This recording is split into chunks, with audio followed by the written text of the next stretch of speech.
Hello বন্ধুরা, তোমাদের জন্য নতুন আরেকটা ভিডিও নিয়ে চলে এসেছি।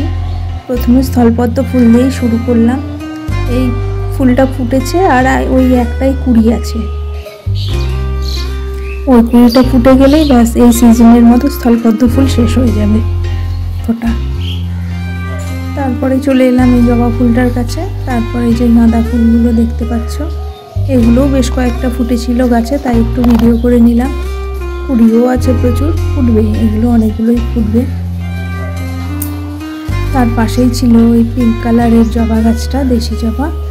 এগুলো বেশ কয়েকটা ফুটে আছে। সকালবেলা তো ভালো করে মেলতে পারেনি, বেলা হলেই ভালো করে ফুটে যাবে। আর এই লাল রঙের জবাটা আগেই ফুটে গিয়েছিল, এটা দেশি জবা।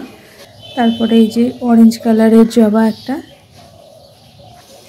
আর এই যে মেটে কালারের জবাটা, এই ফুলটা ভালো করে ফুটে উঠতে পারেনি, ওই দূরে আরেকটা আছে। আর এই যে গোলাপি রঙের জবাটা, এই জবাটার কালারটা এত সুন্দর, খুব ভালো লাগে দেখতে। তারপরে এই বিস্কুট কালারের জবাটা দেখতে পাচ্ছ। আর এই যে গোলাপগুলো ফুটে আছে, গোলাপগুলো ছোট হলেও দেখতে বেশ সুন্দর লাগছে। আর এই যে অনেকগুলো কুড়ি আছে, এগুলোও ফুটবে। কিছু ফুল আমি তুলেও নিয়েছি আগে। আমি সব রকম ফুল দিয়েই পুজো করতে ভালোবাসি। আর এই যে সাদা ফুলটা দেখতে পাচ্ছ, এই ফুলটার নাম সম্ভবত মহাশ্বেতা, আমি সঠিক জানি না। আর তারপরে দেখতে পাচ্ছ অতসী ফুল ফুটে আছে, কিছু কুড়ি আছে,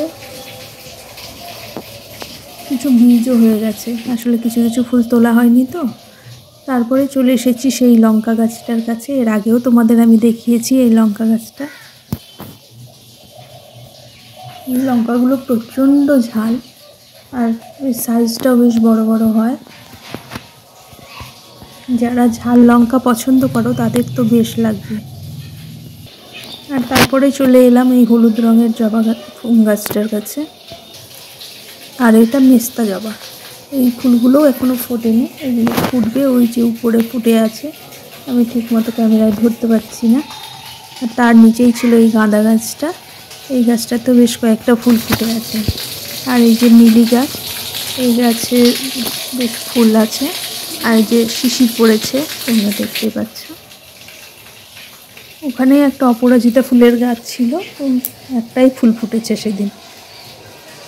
আর এই কাঠকরবী গাছটা দেখতে পাচ্ছ, কুড়ি এসেছে প্রচুর।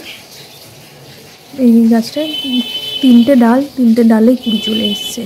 ওই বড় ডালটাতে একটু বড় হয়েছে কুড়িগুলো, আর এগুলো একটু ছোট ছোট ডাল। তোমাদেরকে হেলিয়ে দেখিয়ে দিচ্ছি। আর এই যে এখানে ছোট্ট মতো কুড়ি হয়েছে। আজকের মতো এটুকুই।